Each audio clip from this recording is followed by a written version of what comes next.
All right, sounds like we are fired up right now. This is Jim Hamilton. My company's Core Resonance. I'm here with Keita. The program that we do together is called Resonance Matters.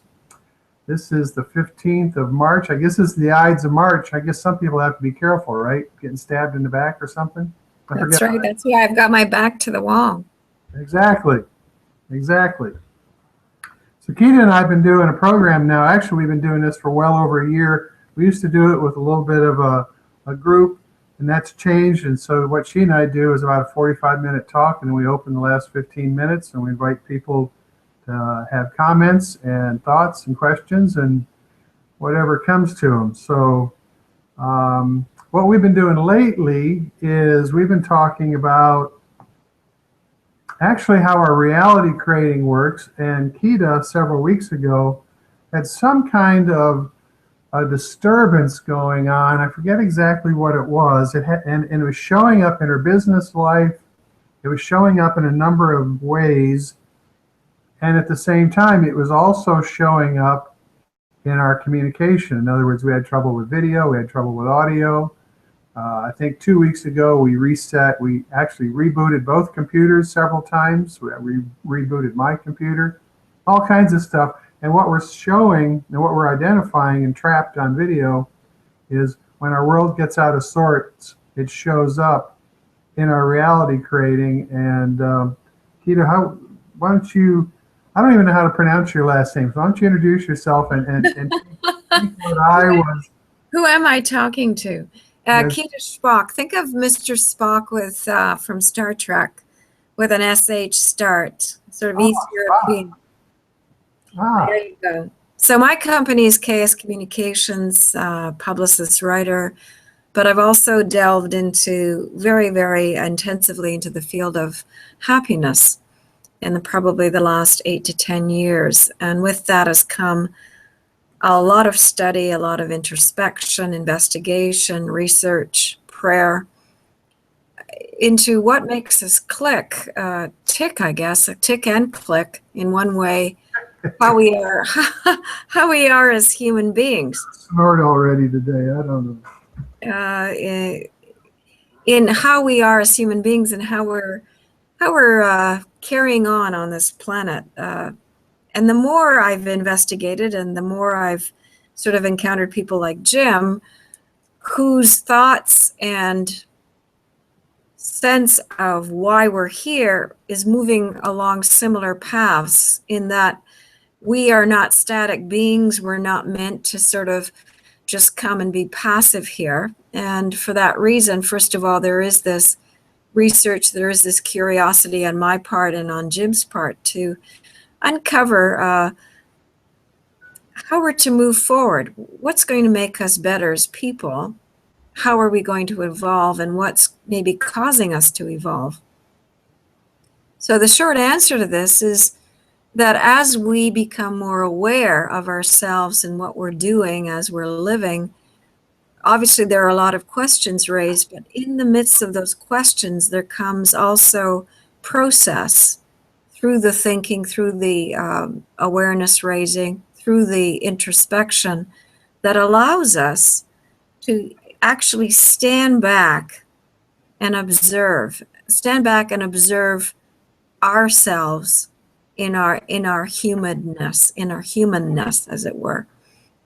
And I think with this said, we can draw a conclusion that the more we are looking at ourselves in that kind of an observation kind of mode, we realize that we are capable of making change, and we are capable of making change for the better.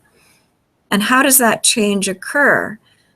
Both Jim and I are coming to a conclusion that it's not through willfulness, through controlling, through logical thinking, through a systematic ABC convergences that we're going to get to our best selves.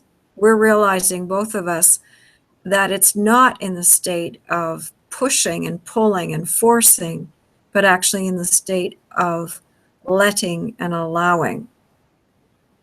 And that is a very important factor to consider, because as we were just opening this discussion up with the case of being stymied, of being stopped, if you like, by external forces, by the universe in our everyday life, that maybe in fact these forces that are hitting upon us are doing that exactly to warn us, to sort of give us a signal that who we are or how we're operating is perhaps not in our best interests. And that, in other words, if we are getting into controlling and forcing, then the outside world mirrors that internal pushing and starts pushing back. So whatever we want to achieve or do or be as human beings becomes stopped, becomes buffeted, becomes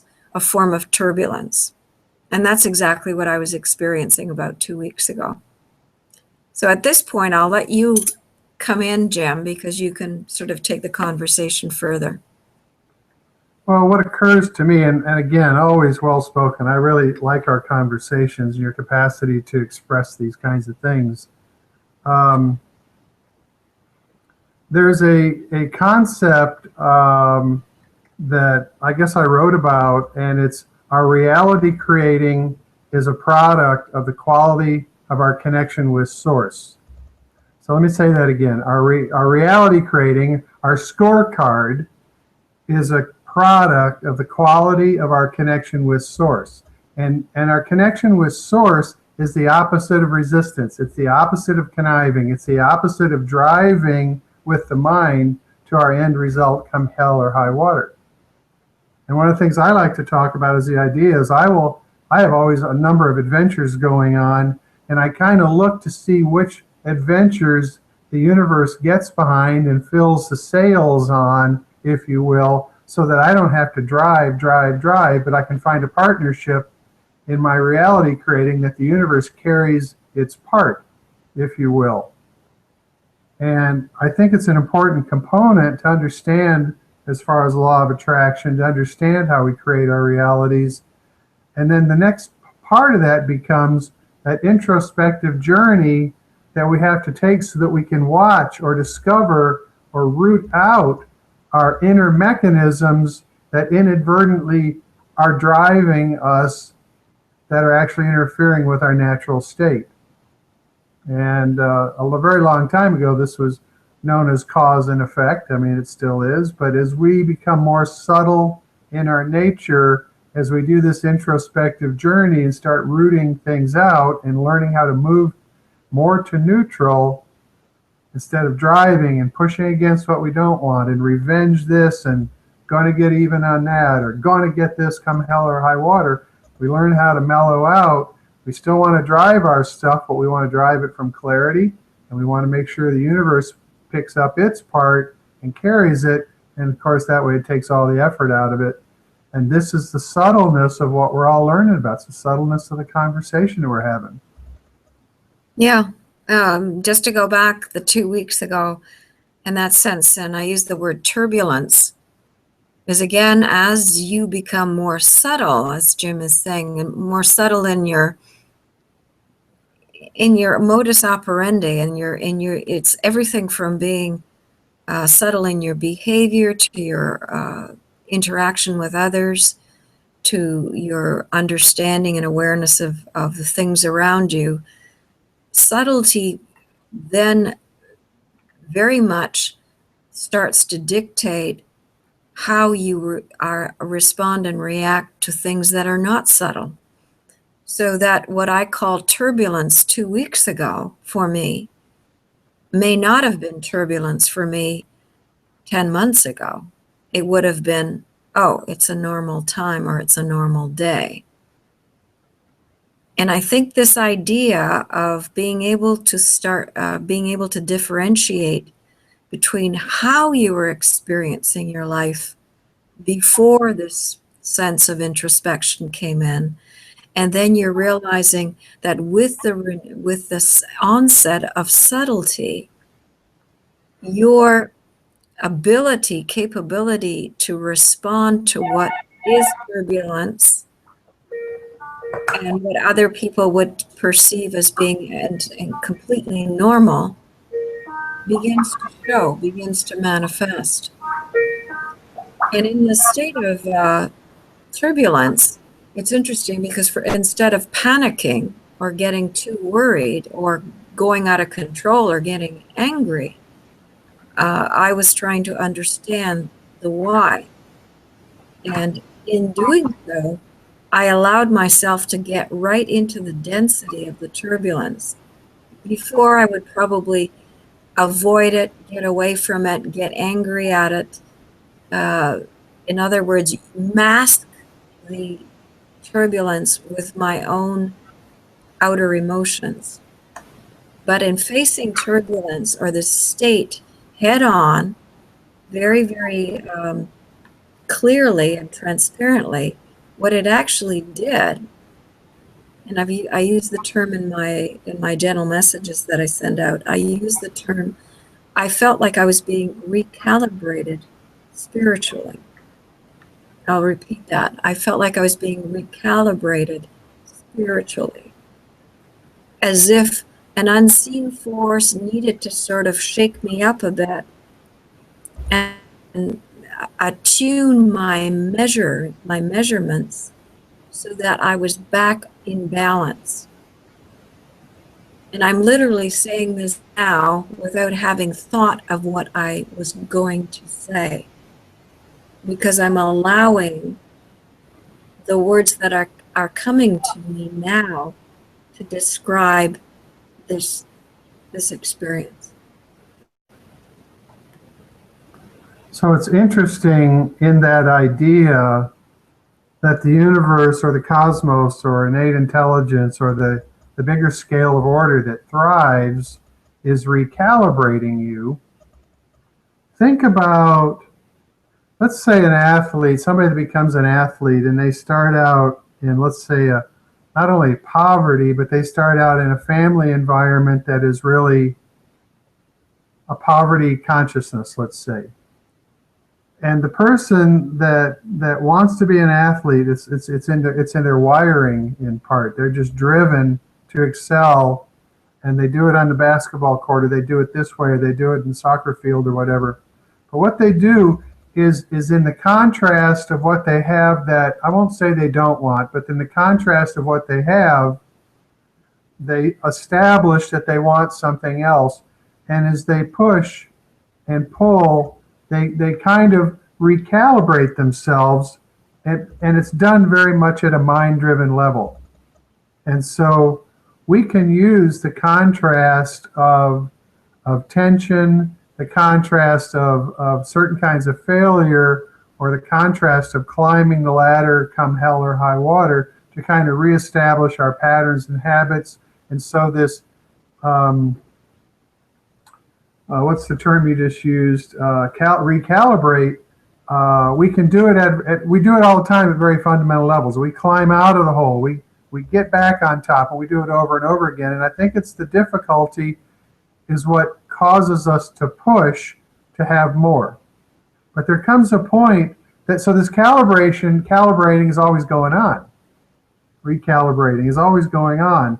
And there comes a point where it becomes the subtle nature of it, because frankly, what was once huge, escaping different kinds of pain or escaping things you didn't want to have what you wanted, has now become much more subtler choices in this recalibration process. In other words, I like to say, instead of escaping pain, it could be choosing the strawberry flavor over the chocolate, or the subtleness of two different chocolate flavors and making choices. But the point is that as we get more subtle in this contrast, there comes a point where we simply learn in the pain or in the distortion or in the difficulty, like Keita was speaking about, that we simply learn how to allow. And it's in the allowing that the calibration starts to get even more interesting, because that's the cycle. We're escaping pain. In other words, we're coming out of the mud, coming out of the ooze. We're working our way up the ladder. We fall off the ladder. We go rats. we climb back up the ladder, we fall again, we do it over and over again, and eventually the lessons are increasing. Would you say, Kita, lessons is kind of a good expression? Yeah, it's a lesson is because there's an evolution going on, and for whatever reasons, it's like pricking something and you're going to get a reaction. And I think the pricking is first quite literal, quite physical. And as time goes on, the subtlety of how one is living one's life, that becomes greater than the physical aspect. Obviously, we're still surviving. We're both real. We're physical beings.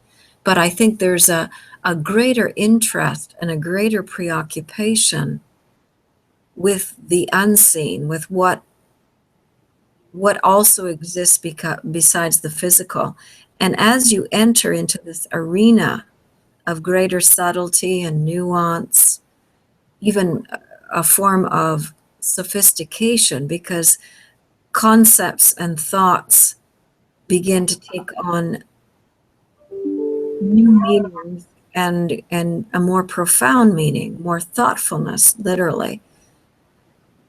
And with that comes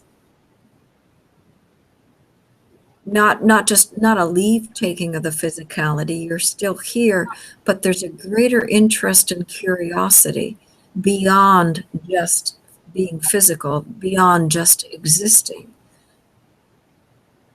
And that to me is when people, all of us, make a segue, or we literally connect into this otherworldness. And once there, we then see and feel and are capable of allowing, of letting resistance fall away. You know, the way I would say that, not any differently really, but the physical world, and while it has the most incredible things, the physical world that the humans are in seems to be ruled by resistance, because that's the world the humans are in. It seems to be our foundation, because we're not in our natural state, and so resistance is kind of what shows up. And so the world that we live in is kind of the physical world. Now, I'm not making the physical world wrong, because it's absolutely chock full of beauty, everything from sunsets to flowers to the complexities of reproduction of trees and seeds and all this kind of stuff. But as you get into the subtlety, you start becoming increasingly aware of the part that resistance plays. And as you move away from that, in other words, allowing is letting go of resistance.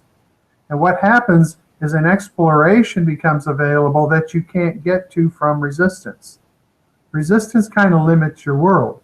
And so what I said a few weeks ago, in fact, I think I've touched on it in this series somewhere, is most everything humans have not yet experienced. Because mostly what we're doing is experiencing the realms of the variations of resistance and reactionary processing. And so as we start to move subtle and get away from this resistance, reactionary, defensive posturing and all this kind of stuff, the subtleness becomes available. And in the subtleness, which we sense information, we sense outward, we receive information. And it turns out that when we get into these different kinds of distresses or these difficulties or these things that shake up our lives a little bit, it's like arenas that we didn't see coming, we didn't finesse them, we didn't understand them, and so we get them kind of like a storm, and where in the old day we would resist them, we're learning to allow them. And it's in the allowing of them that they dissipate, because somebody once said the only way out of here is love. I think it's actually something I say, but I'm sure a few other people have said it. The only way off this planet, the only way out is love. Because resistance, frankly, you're not going to get out of here with resistance. Resistance is going to keep you here. And so the point is, it's the subtleness that allows us to start going around these storms and these different kinds of little traumatic things that otherwise we smack into and resist and react, and then the storm gets bigger. And so the subtle nature of the whole thing is quite interesting, and trapping it on video here is what we're kind of doing. Mm-hmm. One may want to get into some of the emotional components, and that may be a little bit, make things a little clearer in terms of these storms coming our way and we're combating them. A lot of our responses, for the most part, are based on fear, the what if.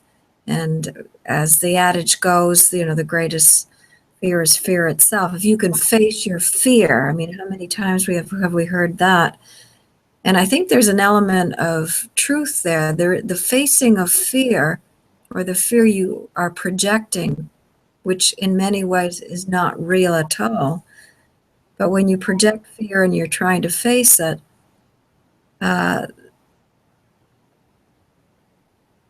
it's like a nightmare in a kid. A lot of times it's said that if you're having nightmares, you're supposed to just keep dreaming and literally step out of that nightmare and tell the monster that you've had enough.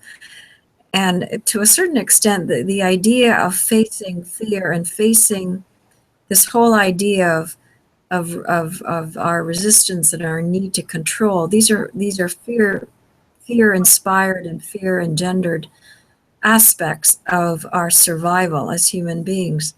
And getting past them, just facing your fear and realizing and that it's just an illusion, that it's not really there at all, that we have maybe built up a lot of what we're afraid of or what we need to do or how we can control it in our mind to the point where it does become our monster.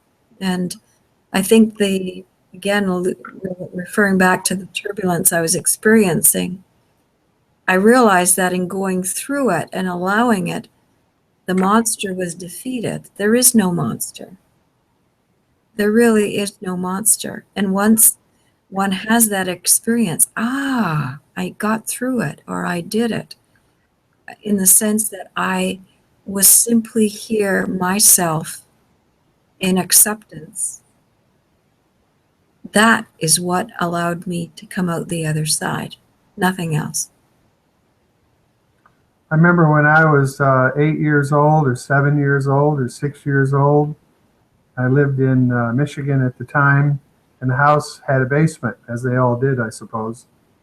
I remember learning how to go down the stairs in the dark, go to the end of the basement where my dad's workbench was, and stand there in the dark, knowing that that light cord was right there, and by swinging my arm I could find it. And I learned how to overcome my fear of the dark on purpose. And I actually learned how to do that. And what we end up discovering is, of course, that the fear isn't real. But what my work has been about is understanding the mechanism behind the fear. And as you understand the mechanism behind the fear, and of course, what is, fear engenders emotion, and all it does is make it deeper and thicker. You get scared and you get emotional about it. But the mechanics of the fear, it's like me going down in the basement when I was really, really young and quote unquote afraid of the dark. I couldn't process the experience, and so the inability to process it left me what? Out of control. It left me defenseless. It left me all of these kinds of things, and that's where the fear comes from. It's an inability to process something that's bigger than us, and so we become afraid or fearful isn't exactly right. What it is an emotion that's in our gut that we know that we can't process what's going on. It takes us into overload, and then we call it fear. We call it whatever. In other words, fear isn't real. It's just a term for the gut feeling that shows up from overload because you can't process being in the dark, or you get involved in a business project that you're invited to that's completely over your head, and you're the star and they want you there, and you can't process it fast enough because these guys are familiar with it and you're not. That's what fear is, an inability to process. So out on the other side of this example is slowly but surely, especially if the people are kind that you're working with in this business project, they will bring you aboard at a rate and speed so you come to the point where you can process what they're trying to show you as a business opportunity, and of course the fear goes away. And it all has to do with processing. Boo. I didn't mean what's a boo? When somebody says boo, what happens is they surprise you. And that surprise is an inability to process. What's a surprise? What's a shock? It's an inability to process something that just occurred. It takes you in overload, and it's felt like fear. It's felt like, I'm going to smack you if you do that again. I'm going to react. Mm-hmm. That's the mechanics behind fear. Not bad, huh? For making stuff up. We're both channeling stuff here. We're both making it up. Yeah, that's what you've said before. You just make it up. But what I say about that making up stuff up, what that really means, and I've tried to cover that a few times in the last couple of years. What making stuff up means is that most people come out of their linear mind and they express in a linear manner, like Keita said, A, B, C, D. And so A plus B equals C equals D, blah, blah, blah. And most people, they just kind of go forward based on the linear model of what's so. I've found that isn't all that hot. There's huge limitations into A, B, C, and D. And so making shit up means simply breaking out of the pack, moving into the subtle nature of insights, making your mistakes, learning from the insights, learning more from the mistakes you make. It's trial and error. It's cause and effect. And as you come to understand the mistakes you made, the whole thing starts to become subtle, and your nature becomes where you start, because you're not doing the A, B, C, and D like everybody else does. And you're making your own way. It's very adventurous. There's a lot of discovery.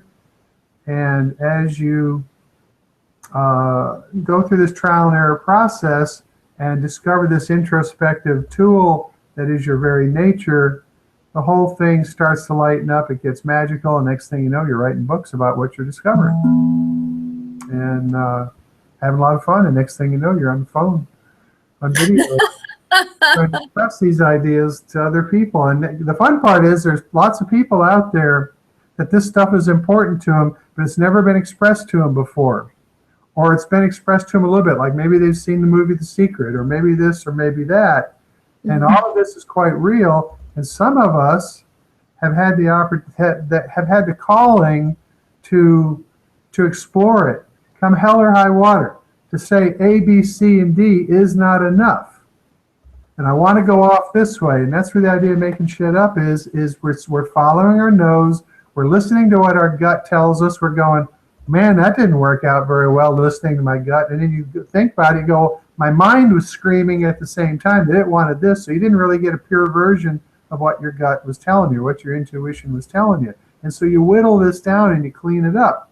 And we go right back to where we started, was you get in these certain kinds of storms, these certain kind of distortions that you might say, well, how did this end up happening to me? I've got all this new understanding and this new advance. I'm playing hard. How did I get caught up in this one? And of course the answer is to allow, and we start working our way out of, and as we allow, we continue to refine our nature. And as we continue to refine our nature, we tend to step around more mud puddles and even more mud puddles until next thing you know, we're never going through a mud puddle. We're not getting in storms anymore. And then it gets even more subtle. Like I say, the difference between two flavors of chocolate.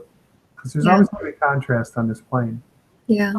I wanted to bring up the idea that with this process that right now may appear and is highly personal and internal, at some point, though, what will happen or has happened is there will be a change in your external circumstances, because as you move into this realm, shall we call it the unseen, the realm of the AGSZ instead of the ABCD, you'll find that the interests and the perhaps even the passions that you've had in the past will begin to change.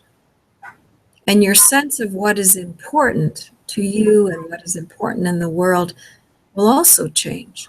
And sometimes that's a little disconcerting, and it may even cause you to be a bit anxious because you realize you may not necessarily want to hang out with a certain group of people anymore, or you're now no longer excited by doing a certain activity that as you were before.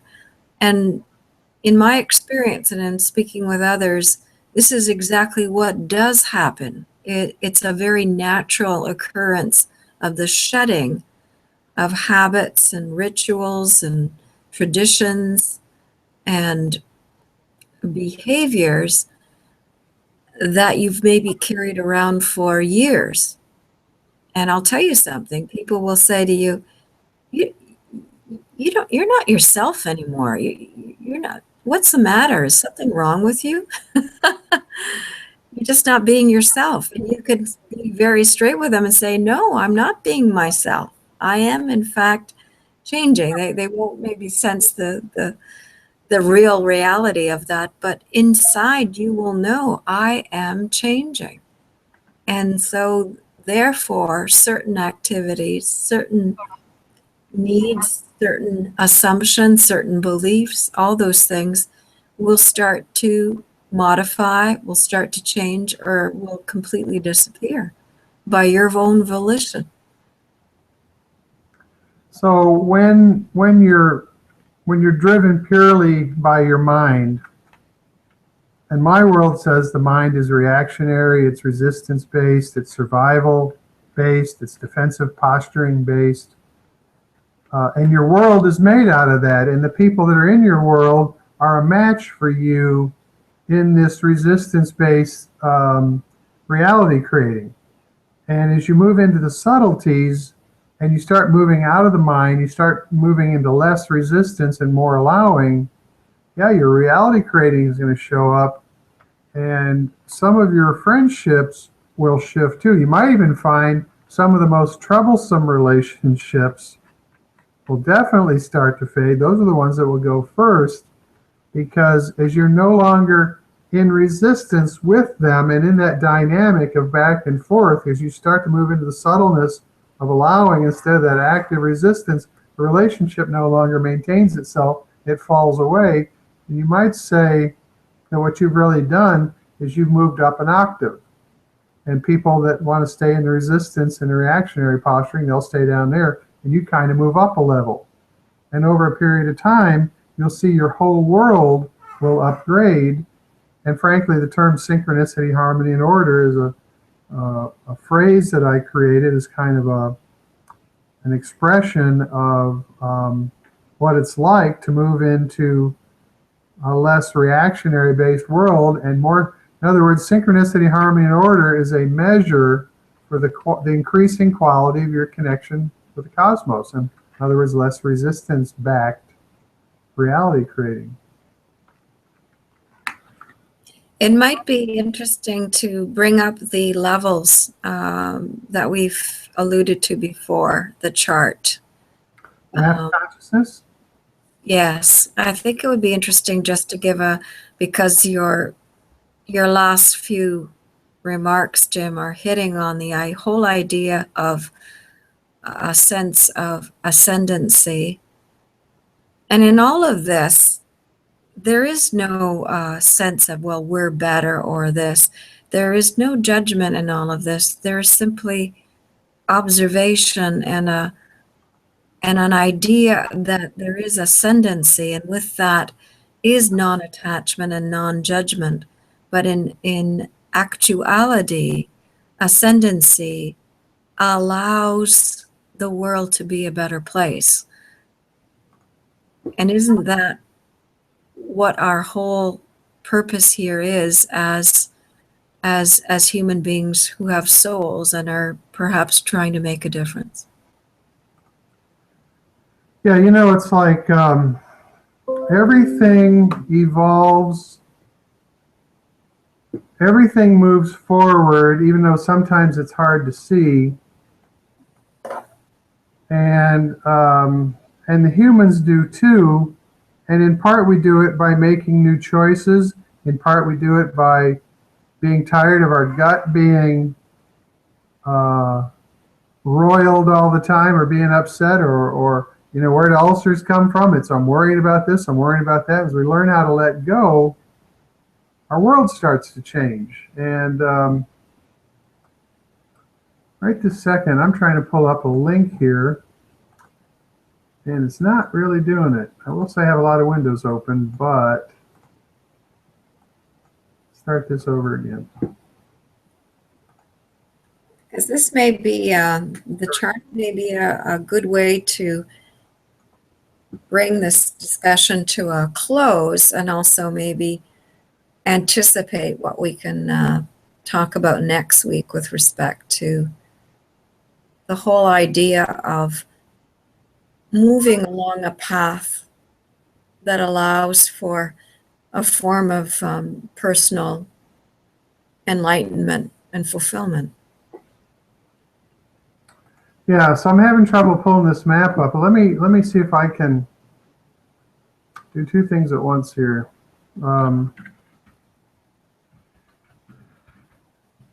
As you can see, this is very spontaneous. Well, how else would we do it? Exactly. Planning ahead? Holy smokes. No, thank you. So let's see. Actually, the map of consciousness. Let's see. So finally my website pulled up. It was pulling up slow. Let's see if the map of consciousness is in this.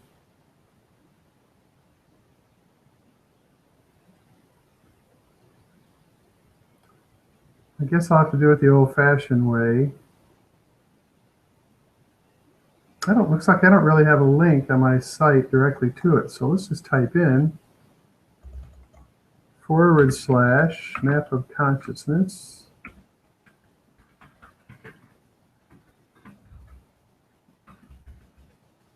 I think -2, and boom. Let's see if that gives it to me. Yes, it does. And now what I'm going to do is see if I can make it a little bit bigger. And now, let's see if I can add it. Screen share here. You think we're making this up as we go along, huh? You bet. Now maybe this is it. Let's see. Present to everyone. All right, so you can see that. Oh, wow, look at that page not showing up right.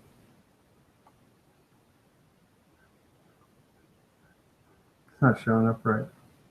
All right, the map of consciousness, I'll put something up associated with this later. But the map of consciousness was developed by Dr. David Hawkins. He was a psychiatrist in New York City in the 50s. He was the head of 2 psychiatric departments. He had 700 psychiatrists under him. He co-authored with Linus Pauling. He was knighted by the Koreans for advanced consciousness work. He retired, moved to Sedona, Arizona in the 60s or late 50s. And he came out of retirement when he discovered kinesiology, which is muscle testing. And the first book that he wrote in that series was called Power versus Force. And what Power versus Force, well, the map of consciousness was published in Power versus Force. And the map of consciousness displays a scale of 0 to 1,000, with the states of resistance being on the bottom and the states of allowing being on the top. In other words, apathy, fear, grief, anxiety, rage, up through pride are the lower states, and all of them are variations of resistance. Resistance and reactionary posturing. The outside world did it to us, and we're reacting to it, or we're shut down. The outside world's dictating our results. Now, what's interesting about this map is that at 700 is where enlightenment starts. Now, enlightenment is a state of allowing where the resistance has gone down so much in your life that without the resistance, your natural state of connection with the cosmos has become increasingly evident. So let's say Jesus or somebody from the past that's historical, Buddha, they talk about it, Buddha being enlightened. That's kind of a common terminology that's used together, enlightenment and Buddha. Not so much Jesus, but it's the same thing. And what happens is they have no resistance. And as they have no resistance, again, innate intelligence expresses through them better. Now, what you've got on this scale, starting at around 200 to 700, are the states where most of us are at. It's too bad my thing isn't working over here. Neutrality, spiritual reason, satisfaction, they're not in order. Joy, peace, love, these states that we're attaining. And what's curious when you look at this entire map, from low to high is more resistance on bottom and less resistance on the top. And basically consciousness and lack of resistance go hand in hand. What I've ended up discovering is that no resistance to your maker, if you will, is what I call unconditional love. In other words, innate intelligence expresses through you with no distortion at all. The more allowing we become, the more this order that all of nature and everything on and off this planet it expresses comes through us. I call it the ride of your life, because we become a fancy mechanism for innate intelligence to express through us. Think about a rose. A rose, what does a rose exist for in the first place? I mean, what for? It's just nothing but beauty. Fragrance, texture, color. A rose, what the heck's a rose for? It's just beauty. Now, a rose as a plant has no resistance, and innate intelligence expresses through it perfectly, no distortion, and it expresses through it only for the purpose of being, only for the purpose of existing. Now, we can't assume that humans will end up like a rose, because we're actually far different from that. But the idea is, as we get out of resistance and more into allowing, the world opens up and the possibilities open up, because most of us have lived lives on the resistance side of the quotient. As we move into the other expression, I can assure you that it is vast, and the exploration and discovery is vast. But the fun part is the scale of 0 to 1,000 shows the rising consciousness as we become less resistant. And I think that's where Keita was trying to get me to point out. Yeah. As we close here, wanted to say perhaps next week we can examine the strength of these levels. What happens when there is, let's say, a group of people who are operating with the same consciousness or at the same conscious level, whereby they are all kind. And so if that group of people are all kind, what is the result, or what is the outcome of that kindness? How does that then operate? Why is it that we're called to be good in the first place? What can be an outcome of a group of people being good? And I think if we look to talk about that next week, it might have an interesting impact on some of the listeners, in terms of realizing that in this idea of cohabitation and feelings, that the type of feelings you have and in the company of others can have profound repercussions and effects on the world at large.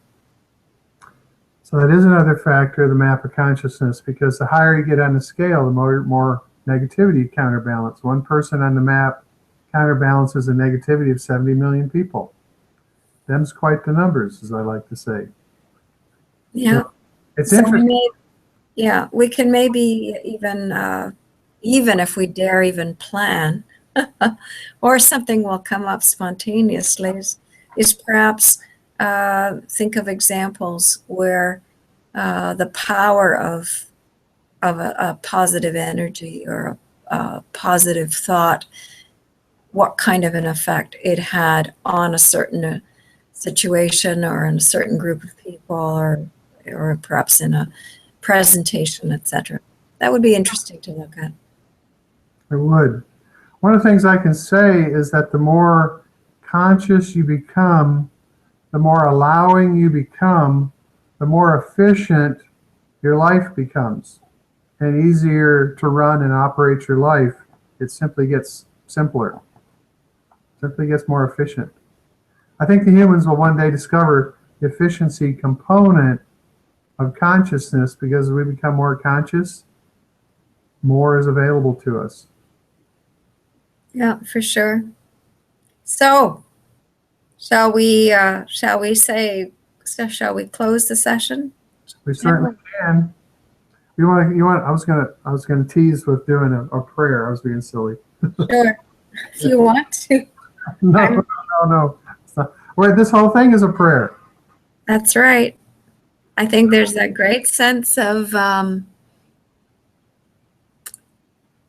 there's an abandonment, but with the abandonment comes, if I allow my mind to think about it too much, the whole aspect of vulnerability shows up. When I'm not thinking through my mind, there is no vulnerability. And that's a powerful admission. Well, so whatever we speak, whatever we think about is actually our prayer anyway. Whatever we express is our outgoing prayer. And everybody has one. And what we'll find is that as we clean up our frequency, we'll find ourselves to be better matches with each other, and people that aren't a match will then be a match among themselves. So until next week, Yep. everybody have an awesome week and make shit up. Yeah. Go out there and try. Just play. Don't step in front of buses on the first try. Don't do that. Have a happy week. Thank you, Keita. Very nice, everybody. Thank you. Bye-bye. Bye-bye.